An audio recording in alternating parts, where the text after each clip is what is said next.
നിങ്ങൾ ഇഷ്ടപ്പെടുന്ന വ്യക്തി എന്തുകൊണ്ടാണ് നിങ്ങളെ കോൺടാക്റ്റ് ചെയ്യാത്തത്? അതിനു മുമ്പ് ഷൈനി ക്രിഷ് ടാരോറ്റ്സിലേക്ക് ഏവർക്കും സ്വാഗതം. ഫസ്റ്റ് ടെമ്പറൻസ്,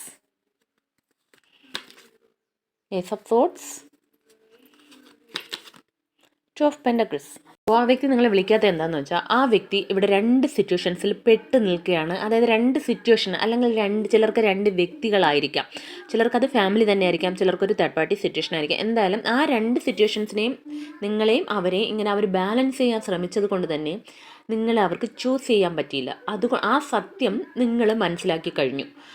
അതുകൊണ്ട് തന്നെ അവർക്ക് നിങ്ങളെ കോൺടാക്റ്റ് ചെയ്യാൻ പറ്റുന്നില്ല. കാരണം ആ സത്യം നിങ്ങൾ മനസ്സിലാക്കിയത് കൊണ്ട് തന്നെ നിങ്ങൾ എങ്ങനെയാണ് റിയാക്ട് ചെയ്യുക എന്ന് അവർക്ക് തന്നെ അറിയില്ല. അതുകൊണ്ട് തന്നെ അവരിപ്പോൾ ഒരു ബാലൻസ് കൊണ്ടുവരാൻ ശ്രമിക്കുകയാണ്. അവരുടെ മൈൻഡിനെയും ജീവിതത്തിലും ഒരു ബാലൻസ് കൊണ്ടുവരണമെന്ന് അവർ ആഗ്രഹിക്കുന്നുണ്ട്, അതിനുവേണ്ടി ശ്രമിക്കുന്നുണ്ട്. അപ്പോൾ ഇതൊരു ജനറൽ റീഡിംഗ് ആണ്. ഇതിലുള്ള പോസിറ്റീവ് കാര്യങ്ങൾ മാത്രം ക്ലെയിം ചെയ്യുക. Thanks for watching.